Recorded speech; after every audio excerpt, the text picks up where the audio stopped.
이제는 마지막으로 좀 정리를 좀 해보겠습니다.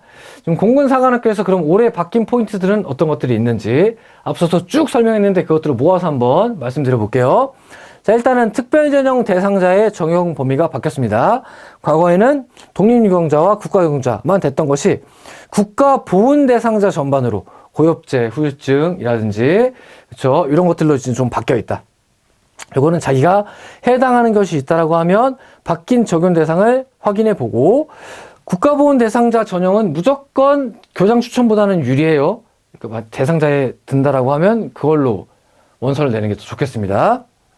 자, 그 다음에 학교폭력 조치사항의 반영. 학교생활기록부에 폭력, 학교폭력에 대한 사항이 있을 시 교장 추천을 아예 받을 수 없다.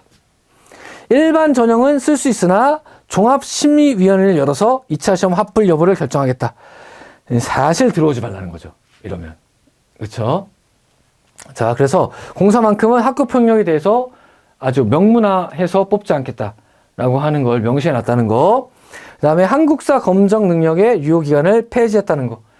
자, 그럼으로써 앞으로, 올해는 아니지만 앞으로 1년지, 2년지, 3년 뒤에는 이 한국사 능력 검정 시험을 점수를 갖고 있는지 아닌지가 진성인지 아닌지를 나눌 수 있는 기준이 될 수도 있겠다. 진성인 친구들은 그거를 옛날에 중학교 때라도 봐올 것이고 올해 문득 써본 친구들은 아마 그게 없을 테니까 진성에게 약간의 메리트를 주겠다라고 하는 걸로 해석할 수도 있을 것 같아요. 자, 체력 검정의 불합격 기준이 바뀌었다.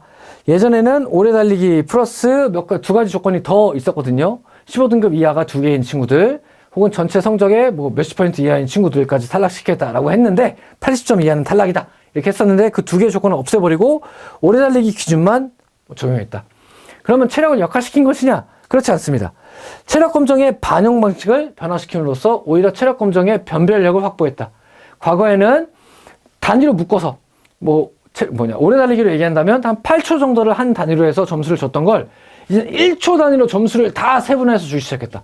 그렇다는 얘기는 내가 노력한 것만큼 점수로 환원된다는 얘기고 내가 진성으로서 체력 점수까지 많이 했던 친구들은 내가 한 만큼 격차를 벌릴 수 있게끔 즉 2차를 강화하는 요인 중에 하나가 됐다라고 하는 것을 말씀드릴게요. 자, 그 다음에 우리한테 희소식이죠. 2차 시험 등록 후에 AI 면접이 폐지되었다.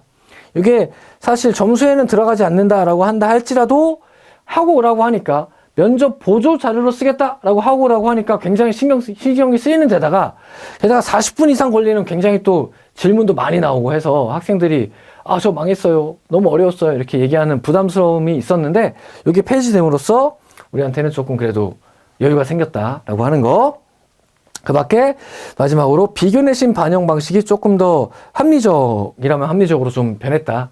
과거에는 내 1차 성적 사이에 두고 앞뒤에 있는 친구들의 평균을 줬다라고 하면 이제는 내 1차 성적과 1차 성적이 100등이라면 내신도 1부터 쭉 나열해놓고 100등짜리 내신을 즉 1차 성적과 내신 성적을 연동해서 받을 수 있게끔 그렇게 바꿔놨다라고 하는 것들이 올해 공군사관학교에서 좀 변화된 모습이다. 이렇게 확인하고 해볼 수 있을 것 같습니다. 자, 이상으로 해서 공군사관학교 지원을 함에 있어서 우리가 고려해야 될 것들을 작은 부분까지 하나하나 세세적으로 알아봤습니다. 자, 지원 동기서 작성부터 시작해서 6월부터 우리 입시의 여정이 시작되고 그 이전에는 공부를 열심히 하고 있어야겠죠. 1차 시험 통과하기 위해서. 자, 여러분들의 사관학교, 공군사관학교를 가는 여정에 요 자료가 좀 도움이 됐으면 좋겠다라고 하는 바람을 하면서 이상으로 공사 모집요각 분석을 마치겠습니다. 감사합니다.